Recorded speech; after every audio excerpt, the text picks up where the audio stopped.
প্রক্রিয়া থাকে। আমরা আশা করছি আগামী 5 দিনের মধ্যে পেয়ে যাব। ডিএনএ স্যাম্পল কালেকশন করা হয়ে গেছে অলরেডি। 12-13 জনের 161 স্টেটমেন্ট নেওয়া হয়েছে। আমরা আশা করছি 7 দিনের মধ্যে বিচার কাজ শুরু হবে। আপনারা সবাই জানেন যে আমরা যার সুচিকিৎসার এবং যার বেঁচে থাকার জন্য অধীর আগ্রহে অপেক্ষা করছিলাম, দোয়া করছিলাম। আমাদের সেই মাগুরার শিশু আসিয়া নির্মম এবং জঘন্য ধর্ষণকাণ্ডের শিকার হয়ে চিকিৎসাধীন অবস্থায় আজকে বেলা 1টার দিকে সিএমএইচে মারা গেছেন। আমাদের প্রধান উপদেষ্টা গভীর শোক জানিয়েছেন। এটার জন্য আমরা প্রত্যেকে শোকার্ত, কিন্তু এর মধ্যে আমাদের দায়িত্ব পালন করতে হবে।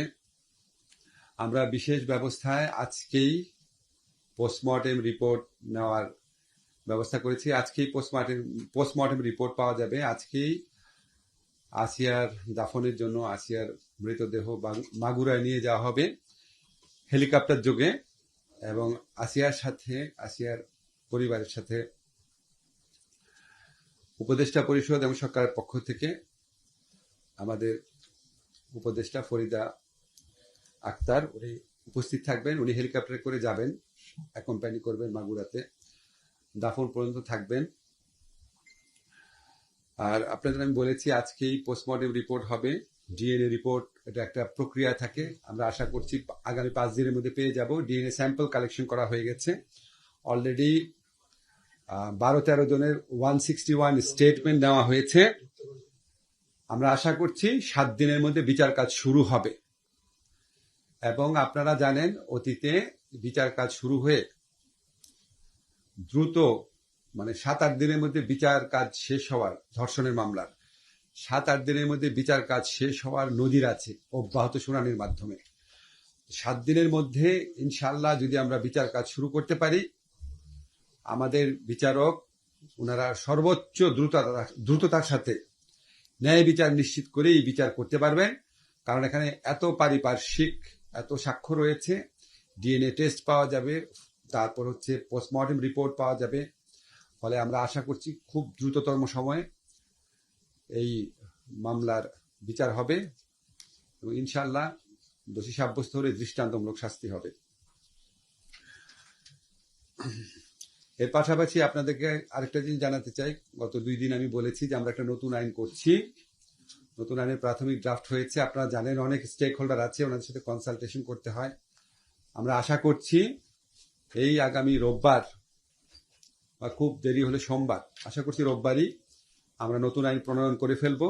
নতুন আইনের বিধানগুলো সম্পর্কে আপনাদের বলেছি। সেটার সাথে একটা জিনিস শুধু অ্যাড করতে চাই, নারী ও শিশু নির্যাতন দমন আইনের অধীনে শুধুমাত্র শিশু ধর্ষণ ও বলৎকারের ঘটনাগুলো দ্রুত উপযুক্ত বিচার নিশ্চিত করার জন্য আমরা স্পেশাল ট্রাইব্যুনাল গঠন করতে যাচ্ছি। ওই স্পেশাল ট্রাইব্যুনাল গঠনের বিধান থাকবে, যে স্পেশাল ট্রাইব্যুনাল কাজ হবে শুধুমাত্র শিশু ধর্ষণ আর বলৎকারের ঘটনার বিচার করা, যাতে এটা দ্রুত করা যায়, যাতে এখানে সর্বোচ্চ রাষ্ট্রের মনোযোগ দেওয়া যায়। এটা ছাড়া আপনাদের একটা বলার কিছু নাই। ধর্ষণ ব্যক্তি পর্যায়ের একটা অপরাধ ঘটনা, কিন্তু এটা নিয়ে রাষ্ট্রের দায়িত্ব আছে। আমি আপনাদেরকে নিশ্চিত করতে চাই যে এখানে আমাদের বিন্দু মাত্র অবহেলা নাই।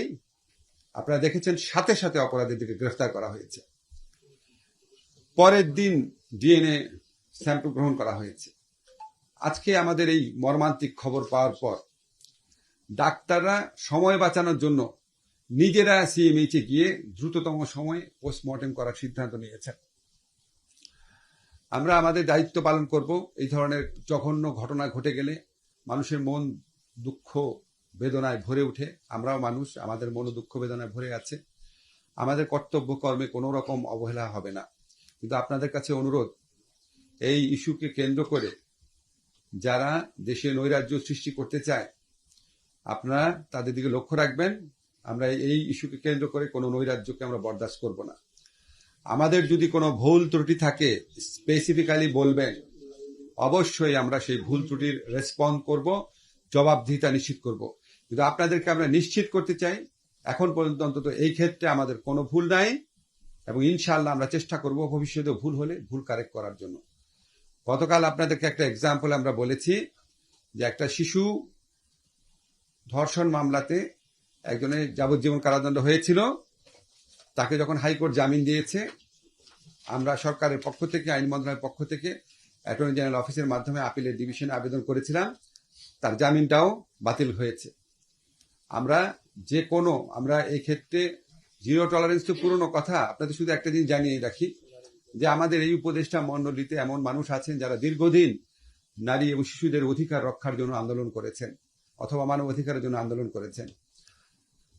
আপনারা যতটা বেদনার্থ হন, আমরা যদি উপদেষ্টা পরিষদে আমাদের যে আলোচনা হয়, তখন যদি আপনারা আমাদের বেদনা, কষ্ট, আমাদের ধর্ষকের প্রতি, ধর্ষণ কাজের প্রতি আমাদের তীব্র ঘৃণা ও রাগ, সেটা যদি আমি আপনাদের দেখাতে পারতাম, বুঝতে পারতেন যে আপনাদের সবার মতো আমরাও একইভাবে সংক্ষুব্ধ, একইভাবে মর্মাহত।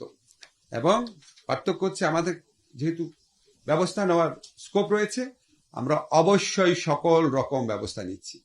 এর বাইরেও যদি আপনাদের সাজেশন থাকে, যে কোনো সময় আমাদের সাথে, কালকে আমাদের মেয়েদের একটা দল এসে আলোচনা করেছে, এর বাইরেও যদি আপনাদের মনে হয় যে আরো কোনো প্রস্তাব আছে, আপনারা আমাদেরকে জানাবেন, সুনির্দিষ্ট প্রস্তাব জানাবেন।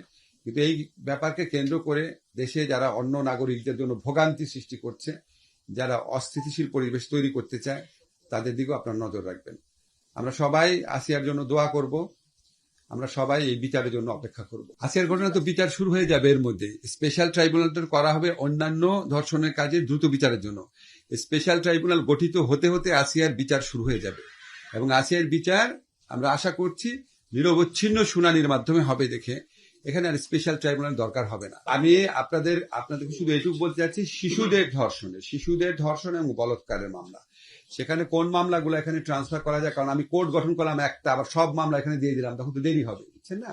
এগুলি আমাকে একটু ভাই পরীক্ষা নিরীক্ষা করে দেখতে হবে। আমাদের এই যে আইনটা যে আপনাদেরকে এর আগে ডেকে নিয়ে বলেছিলাম যে বিচার কার্যের সময় 50% কমিয়ে দিলাম, তদন্তের সময় 50% কমিয়ে দিলাম, ডিএনএ রিপোর্ট যদি পাওয়া না যায়, বিচারক যদি মনে করেন যে পারিপার্শ্বিক সাক্ষ্য আর ডাক্তারি রিপোর্টের ভিত্তিতে সম্ভব, জামিনের আইনটা যে একটু কঠিন করে দিলাম ওইটা, এবং একই সাথে শিশু ধর্ষণের জন্য যে ডেডিকেটেড ট্রাইব্যুনাল, ওইটাও একই আইনে, নারী শিশু নির্যাতন দমন আইনের সংশোধনীর মাধ্যমে সবকিছু মিলে একসাথে ইনশাল্লাহ রোববার টার্গেট করেছি, দেরি হলে হয়তো সোমবার হবে।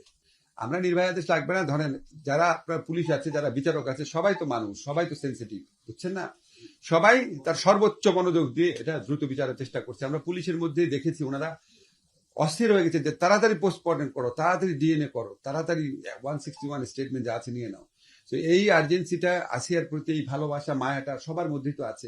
কাজে সবাই সর্বোচ্চ দায়িত্ববোধ থেকে কাজ করবে দেখে আমরা আশা করতে পারি দ্রুত ইনশাআল্লাহ। সব বিচার রাষ্ট্র করতে পারে না, কিন্তু কিছু কিছু দৃষ্টান্ত স্থাপন করতে হয়। এখানে যে বর্বরতা, যে নির্মমতা, যে পাশবিকতা হয়েছে, এটা শুধু আসিয়ার বিচার না, এটা হচ্ছে আসিয়ার মতো পোটেনশিয়াল যারা ভিকটিম হবে, যারা অতীতে ভিকটিম হয়েছে, তাদের সবার জন্য এটা একটা রক্ষা কবচ হিসেবে কাজ করে। একটা সমাজে একটা মেসেজ দিতে হয় মাঝে মাঝে যে রাষ্ট্র এগুলি জিনিস কোনোভাবেই ক্ষমা করবে না। এগুলি শুধু আসিয়ার বিরুদ্ধে অপরাধ না, এটা হচ্ছে আমাদের সমস্ত কালেকটিভ যে মনোজগৎ আছে, আমাদের যে কালেকটিভ মানে কালচার আছে, আমাদের যে একটা আত্মমর্যাদা বোধ আছে, এটার প্রতি অপরাধ, এবং এটার দৃষ্টান্তমূলক শাস্তি হবে।